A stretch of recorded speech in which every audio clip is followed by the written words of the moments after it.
Какво правиш, когато имаш творчески запек? Такъв колоритен, но и всъщност доста сериозен въпрос получих наскоро и реших да отговоря малко по-задълбочено, защото това наистина е един от най-главните, често срещани проблеми в творческия процес, независимо дали става въпрос за писане, рисуване или друго. Като има блокаж, обикновено, според мен, е прекъсната връзката ни с вътрешния източник на вдъхновение, с онази вътрешна част от нас, която представлява креативната ни същност, независимо дали я наричаме муза, вдъхновение, някаква божествена искрица, вътрешно дете и така нататък. Онази част от нас, която е ключова, основополагаща за творческия процес, но всъщност е изключително важна и за житейското ни допруване изобщо. При наличие на творчески блокаж, обикновено този творчески аспект от нас е неглижиран. Ние не му обръщаме особено внимание.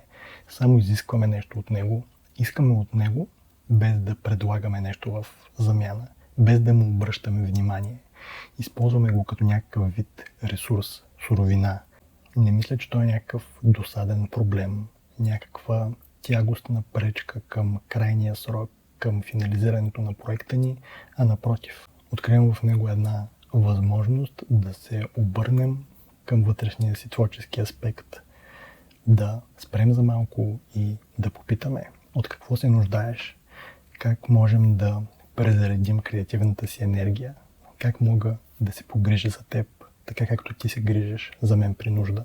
Отговорът на този въпрос може да бъде различен, може да бъде, например, остави този проект на страна и се захвани за малко с друг, или пък зарежи всичко и се отдай на дълго отлагана почивка, или фокусирай се върху нещо друго, някаква физическа дейност или дълго отлагани битови задължения, като миене на чини, или пък излез на разходка, ти да бягаш, спортувай.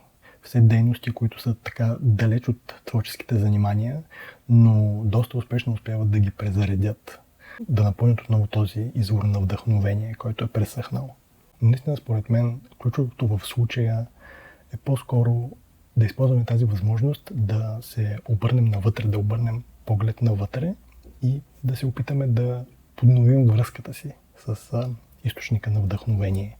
С този аспект от личността ни, който често е доста неглижиран, а всъщност е изключително важен не само за творческия процес, а и изобщо.